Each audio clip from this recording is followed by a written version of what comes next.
बाग में हाथ की सफाई। चंद्रशेखर जब 7-8 साल के हुए तो उनका शरीर बलिष्ठ, कसरती और निकलता हुआ दिखने लगा था। वे अपनी आयु के बच्चों से 1-1.5 साल ज्यादा के दिखने लगे थे। भील बालकों के साथ खेलना, कूदना और उन्हें शिक्षित करना उस समय भी चल रहा था। इसके साथ ही उनकी टोली में ऐसे कुछ बच्चे भी शामिल हो गए थे जो बस्ती के तथा कुछ कक्षा सहपाठी भी थे। गर्मी की छुट्टियों का दिन था। वे भील बालकों और कक्षा सहपाठियों के साथ खेल कूद कर रहे थे। उस समय चंद्रशेखर की बाल टोली रियासत के उस विशाल क्षेत्र में फैले बगीचे के निकट के मैदान में पहुंच गई, जहां की उनके पिता सुपरवाइजर थे।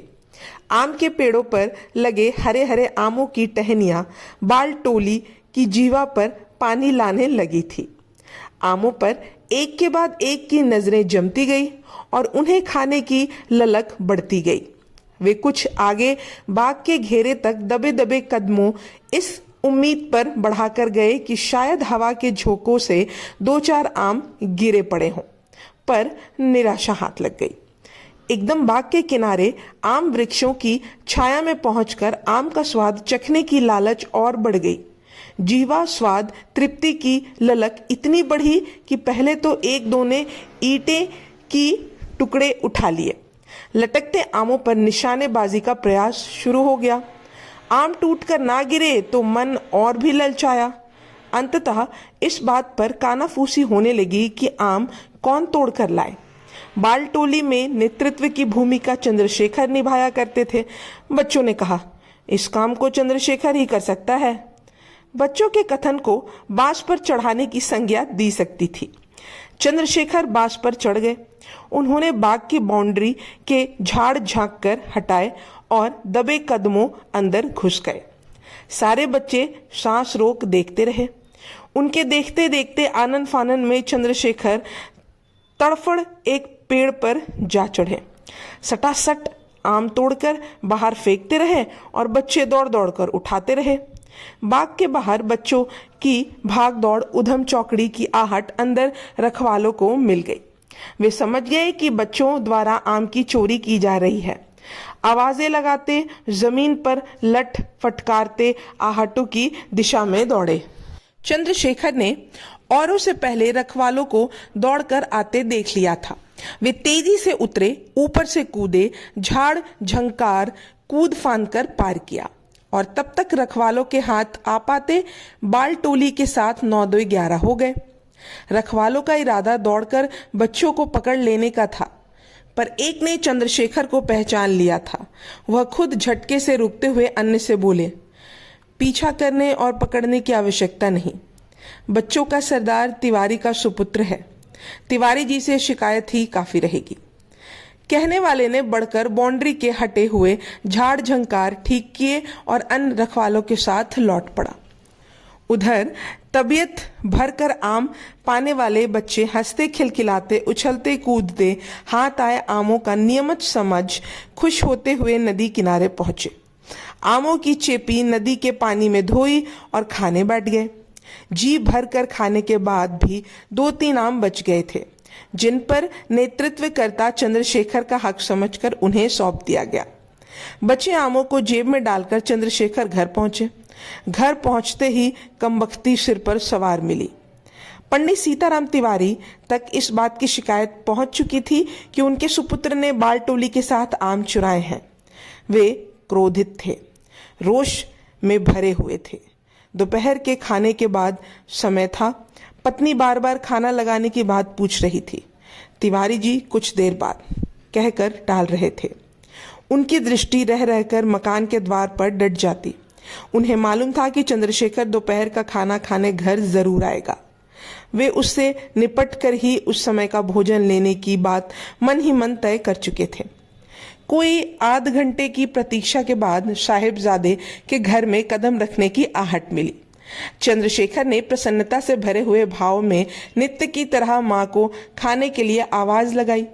तिवारी जी ने बढ़कर दरवाजे पर अंदर से संकल लगाई और यमदूत की तरह सुपुत्र के सम्मुख होकर सख्त तेवर से कहा, तुम्हारे पेट में अब भी खाने की जगह बाकी रह गई है? चोरी के आमों से पेट नहीं भरा है? चंद्रशेखर के सामने पिता की सख्त तेवर और कानों में पड़ने वाले शब्दों ने जैसे रूह कपा दी थी। तूने मेरा नाम डुबा दिया, क्या जरूरत थी चोरी करने की शैतान। कहते हुए तिवारी जी का हाथ घूमा और तड़ाक से पुत्र के गाल पर पड़ गया।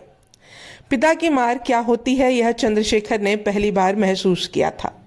गलतियां होने पर गाल पर मां से भी चपत लगती थी, पर यूं लगता था जैसे धूल झड़ रही हो। पिता के तमाचे ने कान झनझना दिए थे।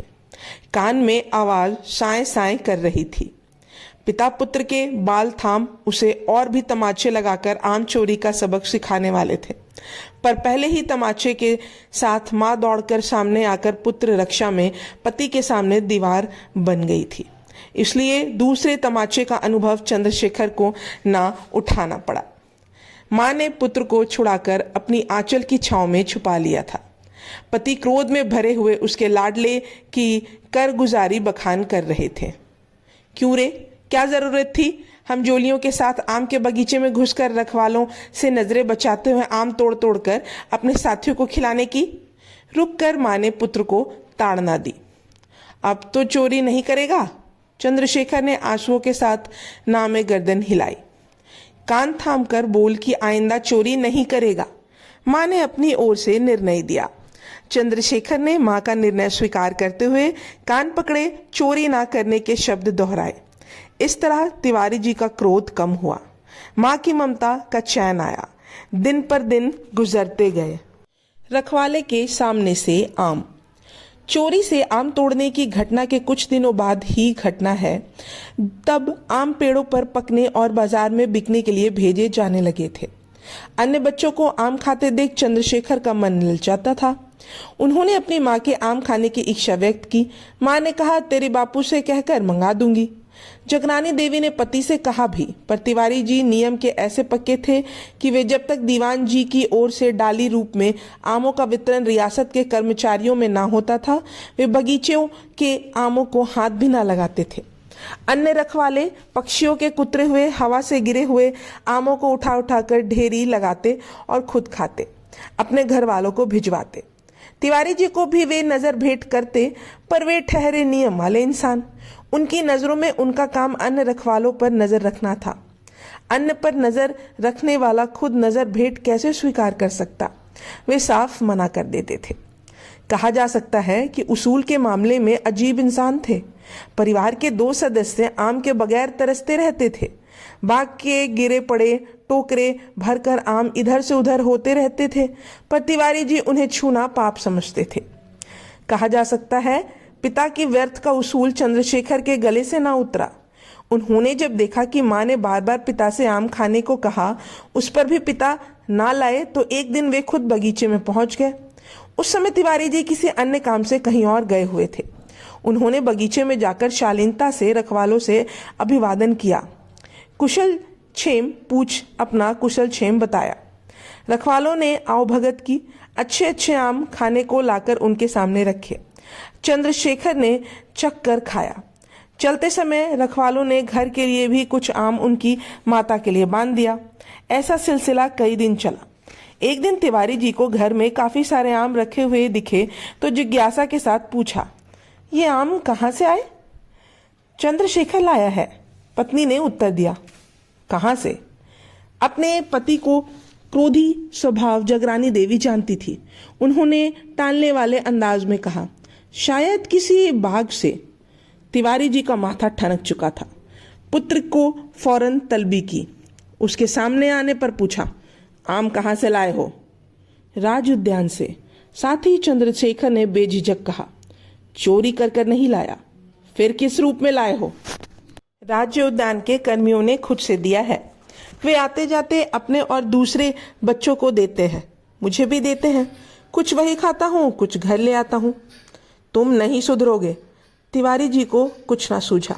वे खींचकर दांत पीसते हुए बोले, रखवालों ने तुम पर यह अनुकंपा इसलिए की है कि तुम मेरे बेटे हो, पर यह ठीक नहीं। मेरे तरह बगीचे के रखवाले भी रियासत के नौकर हैं। बगीचे के फल मालिक की अमानत होती है। अमानत में ख़यानत करना पाप होता है।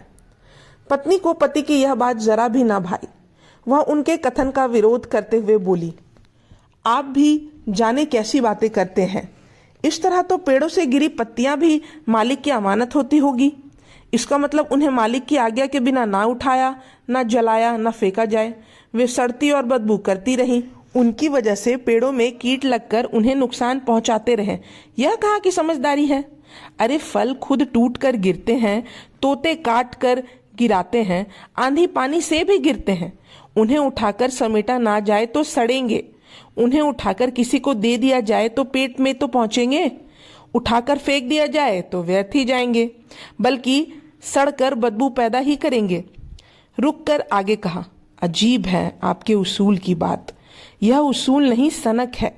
आप जाकर खुद रियासत के दीवान जी से पूछिए कि पेड़ से कटे फटे गिरे फलों को सड़ने देना ज्यादा हितकारी है या लोगों को बांट देना ज्यादा अच्छा है।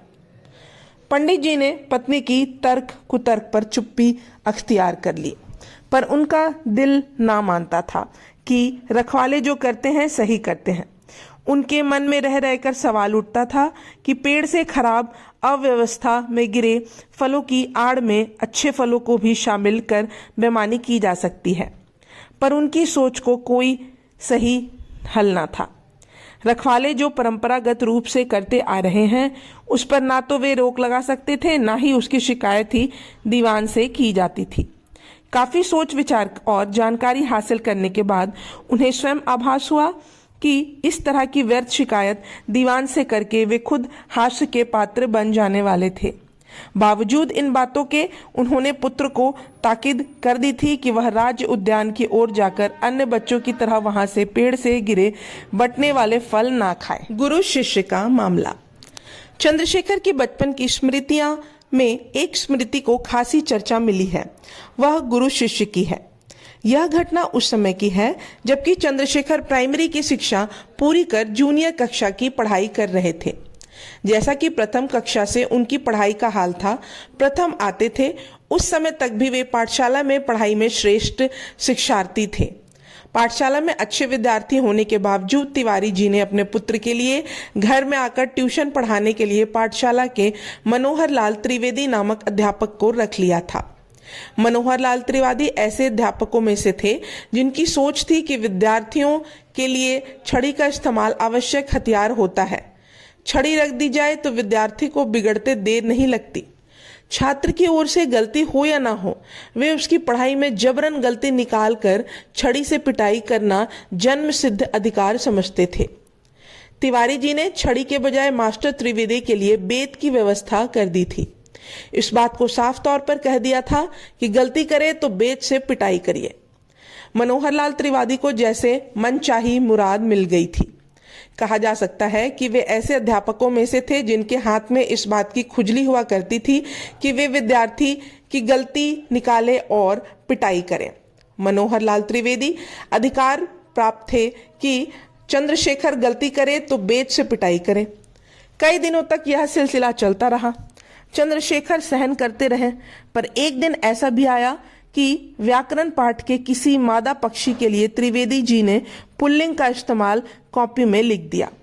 चंद्रशेखर ने देखा और उनका गलती पर सजा पाने का विद्रोही रूप एकदम उग्र होकर सिर उठ बैठा। उन्होंने बेत उठाई और सड़ाक से त्रिवेदी की पीठ पर जमा दी। साथ ही रोषपूर्ण स्वर में कहा, आज आपने गलती की, आज आपके पिटने का नंबर आया। स्त्रीलिंग को पुल्लिंग लिखा तो बेत खाओगे ही। त्रिवेदी जी चीखे, हाय मरा। यह तो चोट की पीड़ा से वे चीखे थे, अपमान की पीड़ा तो कहीं भयानक थी। चोट की पीड़ा से खुद को संभाल दहाड़ते हुए चंद्रशेखर के पीछे पीछे दौड़े, पर कहाँ 50 साल से ऊपर निकल चुके थुलथुल जिस्म के मालिक त्रिवेदी जी और कहाँ तरुणय पार कर आते हिरन की तरह कुलाचा मारता चंद्रशेखर। भला त्रिवेदी जी के हाथ वह कहाँ आ सकता था। उसे पकड़ने की व्यर्थ ही चेष्टा में कटी पतंगी की तरह एक दो जगह लहराए, गिरते गिरते बचे, फिर दरवाजे से जा टकराए। यह भाग यहीं समाप्त होता है। अब हम अगले भाग में जानेंगे आज़ादी की दुनिया में चंद्रशेखर आज़ाद। तब तक के लिए धन्यवाद।